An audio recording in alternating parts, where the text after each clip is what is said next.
Welcome back to This Week on Staten Island. I'm Anthony Pascal. Well off the beaten path is a spot here on Staten Island that most don't even know exists. It is a dumping ground for old ships, a graveyard of sorts, located in the Arthur Kill. It's where you can find several abandoned, decomposing boats that date back to the early 1900s. A New Jersey man has filmed dramatic video of the area using a drone.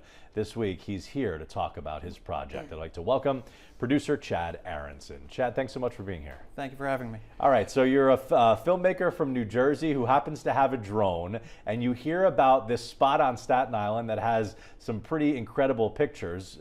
Take it from there. Correct. I've always been kind of intrigued by abandoned stuff and been a photographer of sorts, amateur stuff.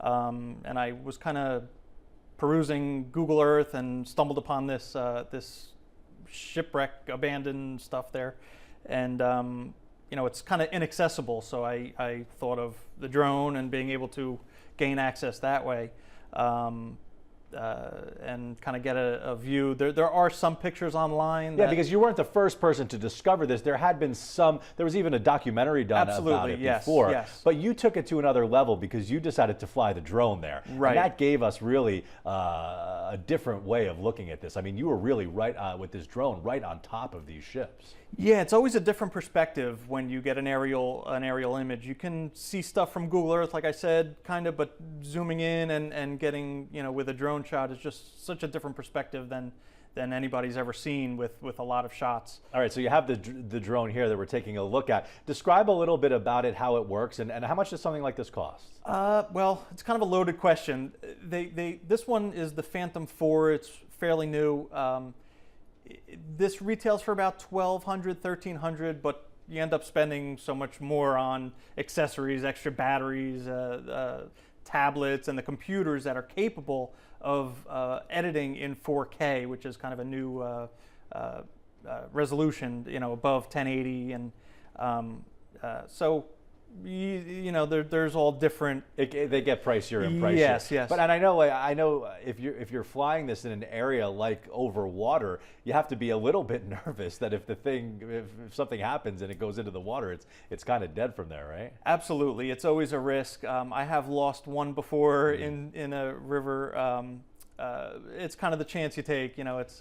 All right, so let's talk about this shipyard. Tell us a little bit about what you know about the history of it and how it came to be. The site was originally the home for the Blazing Star Ferry, which was late 1800s, early 1900s, when the site was owned later by a company called Witt's Marine, who started storing ships there in the 1930s, and they scrapped them and you know, tried to make money on the ships there. And they just got left there. Yeah, they did strip some things out, and then it became more of a cost versus, you know, it was just not cost prohibitive to continue with the recycling of it. And then they started to break down, they started sinking in the mud. The wooden ones started to fall apart, and the metal obviously became rusted. So I know you're not an environmentalist, but you know, is this good for the water? I mean, are we talking about pollution? And yeah, I mean, I can't imagine that it's good for it. I really, as you said, I didn't do any testing there or anything like that. However, I would assume there's some toxic stuff. I mean, the rust, and as you can see in the video, it's not the cleanest. So who owns the area now? Does anyone actually own it? Yes, it's owned by a company called Don John Marine. They are a recycling company that works with boats, and they don't seem to be doing much recycling though with them. No, not at this point. Not at this point. So what's been the reaction? I know that you know, and I came across this online. I know once you posted this, it got a lot of different follows, and people started taking note of it. What has been the response? The response has been great. I actually didn't think it was that good of a video, and I wasn't even going to put it on YouTube. And you know, everybody convinced me, yeah, it's good, put it up, and it just took off. I started getting inundated with news companies and doing interviews, not interviews, but reports on it and stories and such like that. Was there a point where you had to go onto their property? Did I read somewhere that it was a little hairy for a little while to actually get to where you can go to fly your drone? It is. I luckily, the drone that I used has a pretty far range, so I didn't have to step foot on their property. However, photographers with regular traditional cameras like to go on there, and it's pretty risky. It's private property, and Sure. they certainly don't like anybody trespassing. Yeah, so. we certainly don't encourage it. Yes, yes. What's your hope that people take away from this? It's a lot of people don't know it's there.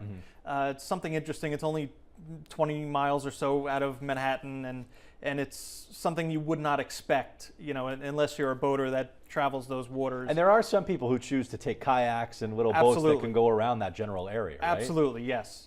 So it is kind of like a tourist attraction. It is. If you can get to it. Yes. People have coined the term, it's almost like an accidental maritime museum. Yeah.